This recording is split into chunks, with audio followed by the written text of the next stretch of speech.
Orlando is still bad for pedestrians, a proposed tax hike for Orange County to fix transportation issues, the Florida Turnpike is expanding, a Reedy Creek update, and a boba tea chain opened up its first location in Orlando.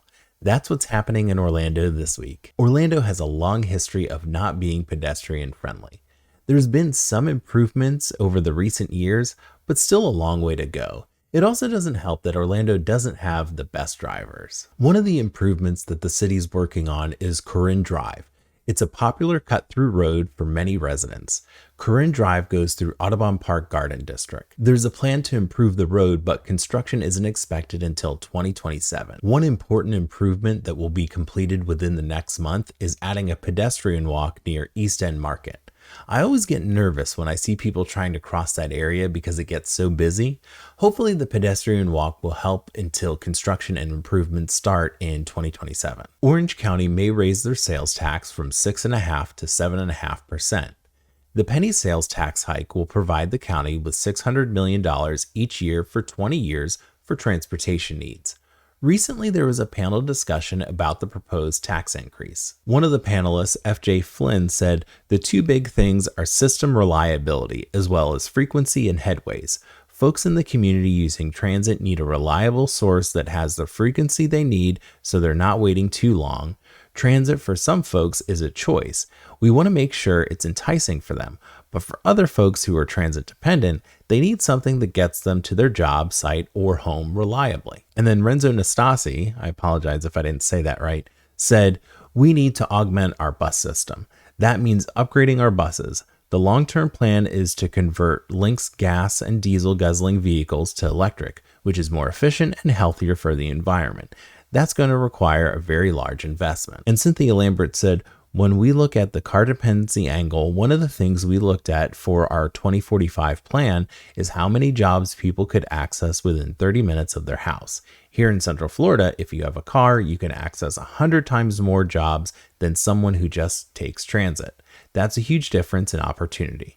As Renzo says, that's beefing up our bus and rail service. There are other things like giving Link's north and south operation bases so it can be more efficient on getting buses out. And I think all these are great points. So I'm curious to find out what's actually going to happen if the tax increase passes and what that will really do for the transportation going forward for Orlando. Orange County voters will decide in November. Here's this article that says Florida's Turnpike may be widened to 18 lanes in Ocoee to the detriment of two nearby projects. The proposed lane widening will affect an apartment complex and a mixed-use complex that are being built in the area.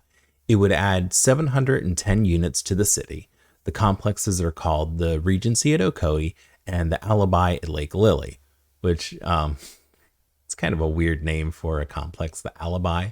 It's like for witness protection program. This is a tough situation because Orlando and Ocoee specifically could use more housing, but the proposed road improvement will be helpful as well, especially as West Orange County keeps growing. The communications manager for the Florida Department of Transportation said, the department has been coordinating with the city of Ocoee since the beginning of the study and understands developments are planned for these parcels.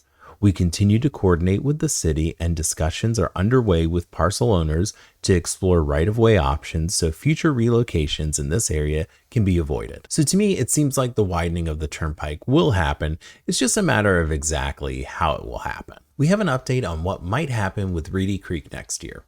If you're not familiar, Reedy Creek is the governing jurisdiction over Disney World. Earlier this year, a law was passed that eliminates any independent special district like Reedy Creek.